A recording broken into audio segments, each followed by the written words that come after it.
Hello, my name is Professor Brian Hutchison. Today we are going to be talking about similar triangles. What's a similar triangle? Well, let's start off by drawing two right triangles.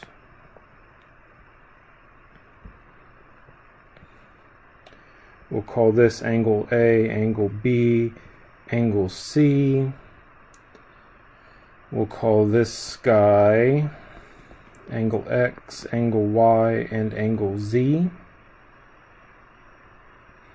So as you can see, these two triangles are definitely not equal to each other. Their size is, one's a smaller triangle, one's a bigger triangle.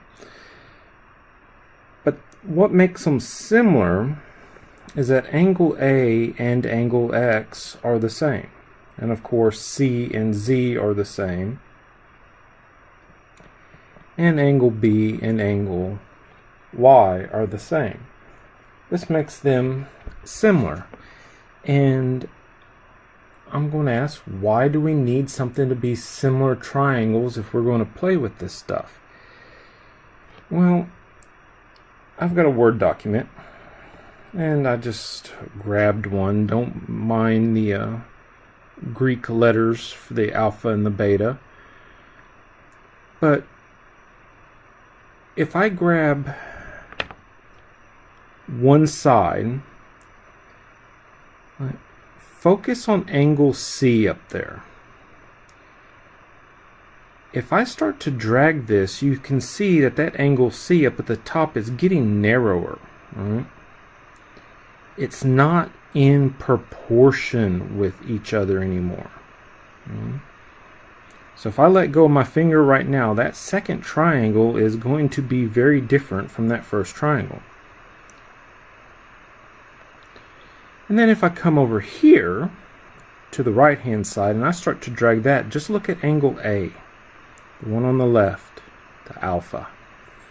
If I start to drag that thing, angle A looks like it is getting smaller, but if I push it this way, angle A keeps getting bigger, bigger, bigger, bigger, bigger. But doing this way, I'm changing up my triangle pretty drastically. So have you ever heard of the phrase, in proportion? It's kind of like a funhouse mirror at a circus.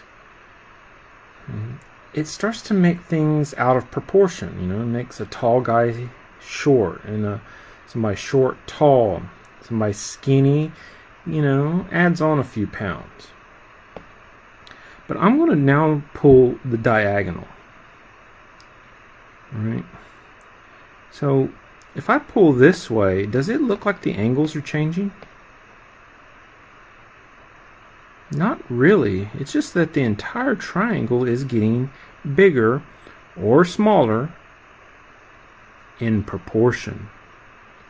Well, how can we use that? Well, we can use this. So just while I'm here, to reiterate from the last video where we were doing Pythagorean theorem, I'd call this side little a, and this side little b, and this side little c, for a squared plus b squared gives me c squared. This will be my little x, and my little y, and my little z.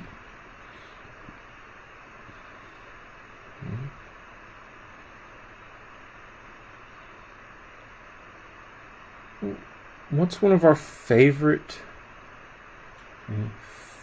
triangles in the world?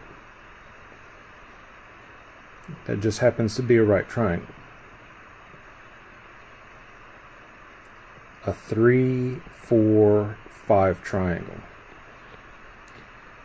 3 squared plus 4 squared gives me 5 squared. So let me say, though, that this triangle, A, B, C, and X, Y, Z are similar. Let's say they are similar.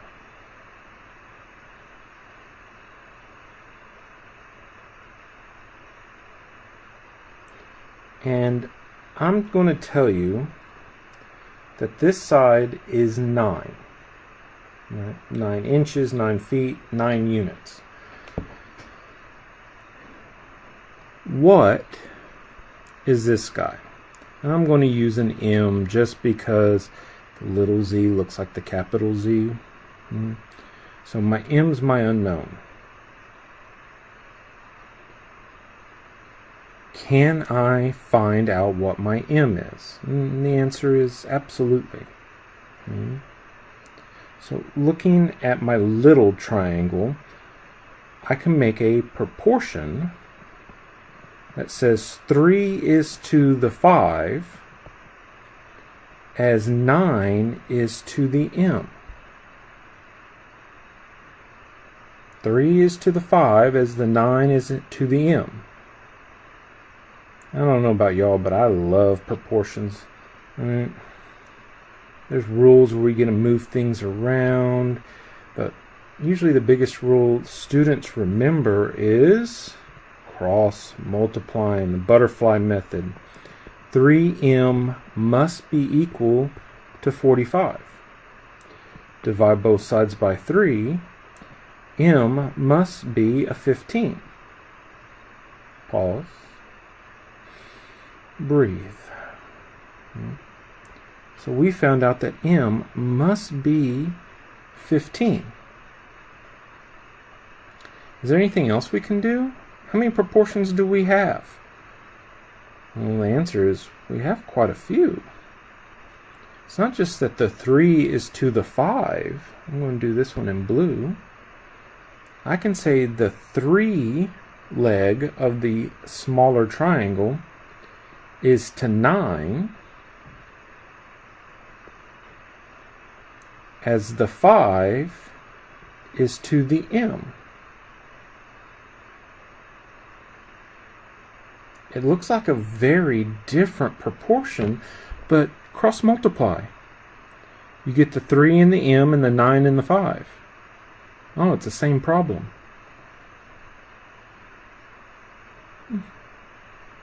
Cute, huh?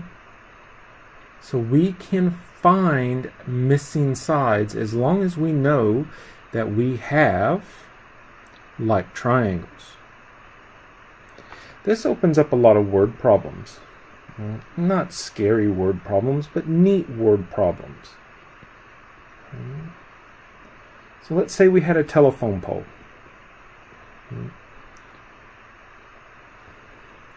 And somewhere over here is the sun. Don't judge me. My middle name is not Michelangelo. All right? But this would mean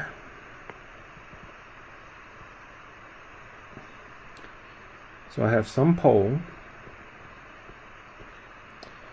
that the sun casts a shadow.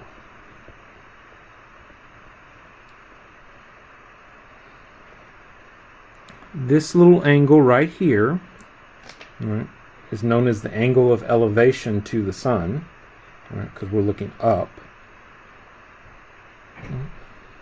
But what happens if I wanted to know how tall the pole was? What could I do? Well, if you know me, you know I'm not going to climb the pole holding a tape measure. There's just no way. But I can measure the shadow. It's on the ground, right? Let's say it's 30 feet. It's 30 feet. Well, I need another triangle, right? A similar triangle. And one of the nicest things I could probably do is I can get somebody to stand, right? Just so the tip of the shadow starts to hit their head. And I'm going to use red for this. And I, of course, can then measure this distance as 10 feet. And let's say the person is 6 feet. Do I have a similar triangle? Triangles? The answer is yes. Right? Basically, I have the pole height with a 30-foot shadow.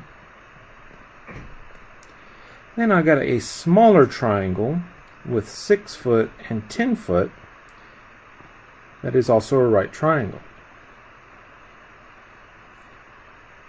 So I can say that x is to 30 as 6 is to 10.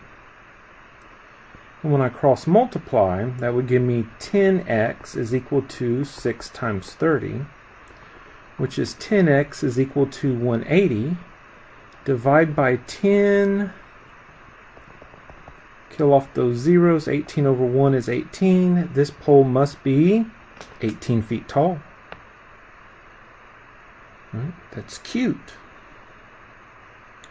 So another way to sometimes work these proportions, as long as we're not talking about, some uglier numbers like decimals. There's nothing wrong with them. Like I said, I'm focusing on 1332 and some a little bit lower math courses. But to turn a 10 into a 30, I have to multiply by 3. Well, what happens then if I multiply 6 by 3? Oh, I get 18. This pole has to be 18 feet tall. I can measure.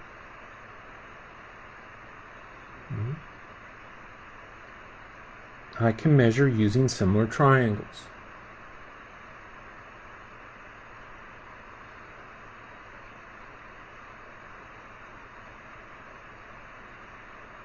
As long as I can make 2 with the same angles,